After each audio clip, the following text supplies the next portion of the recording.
Hello दोस्तों। क्या आपने कभी किसी इंसान को देखा है जो हर किसी को अपनी बातों में फंसा लेता है, जो बिना गुस्सा किए बिना जोर डाले आपको वह करवा लेता है जो वह चाहता है? क्या आपने कभी सोचा है कि कुछ लोग बार बार आपके दिमाग से खेल क्यों जाते हैं? क्यों आप मना नहीं कर पाते, क्यों आप ना नहीं कह पाते, और कैसे कोई आपकी सोच को धीरे धीरे अपनी मुट्ठी में कर लेता है बिना आपको एहसास कराए? अगर इन सवालों ने कभी भी आपके दिल और दिमाग को हुआ है तो यह किताब आपके लिए है।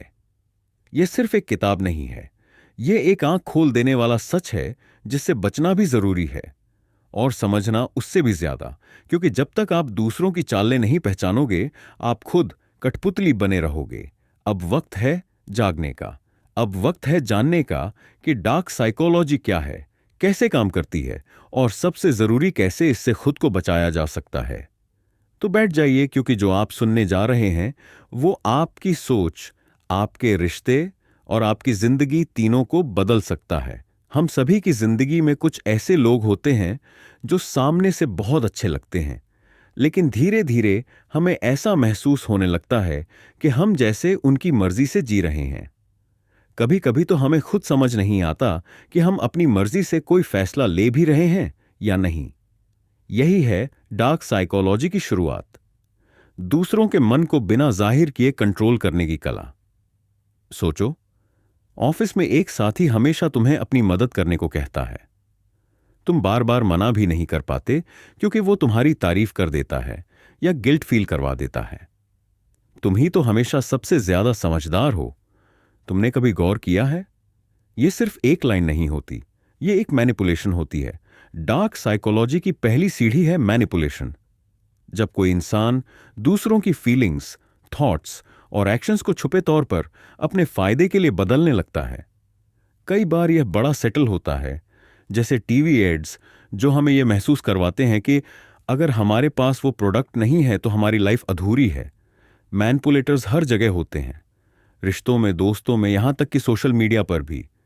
एक दोस्त जो हमेशा तुम्हें अपनी प्रॉब्लम सुनाता है लेकिन तुम्हारी कभी नहीं सुनता, वो तुम्हारे सिंपैथी को इस्तेमाल कर रहा है और धीरे धीरे तुम खुद को छोटा महसूस करने लगते हो।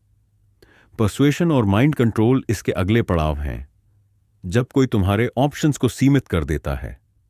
अगर तुम मुझसे प्यार करते हो तो तुम ऐसा करोगे। अब चॉइस बचती ही कहां है?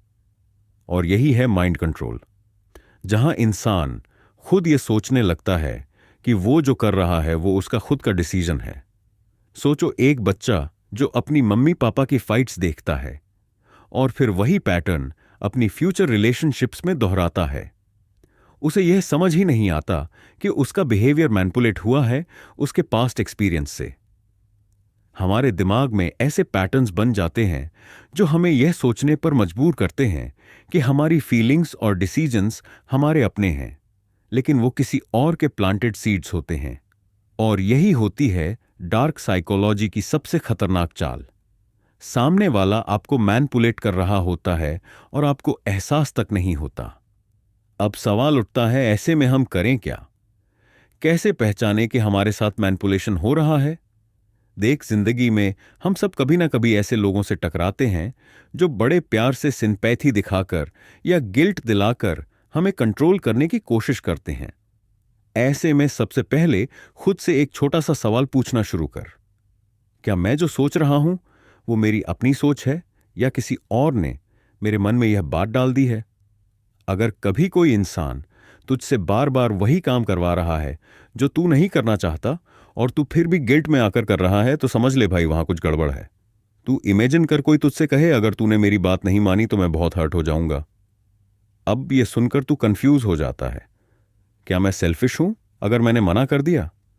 बस यहीं से शुरू होती है मैनिपुलेशन की एंट्री।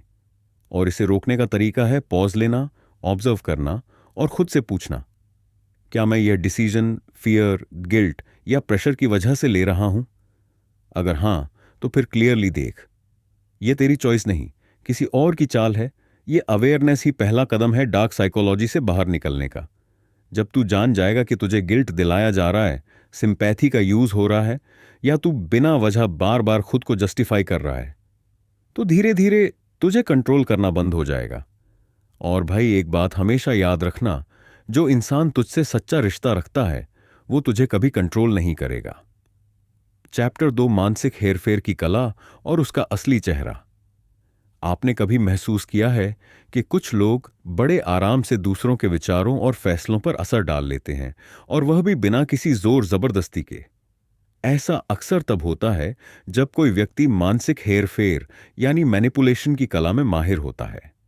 मानसिक हेरफेर कोई जादू नहीं है, यह इंसानी दिमाग की गहराई को समझकर उस पर असर डालने का तरीका है।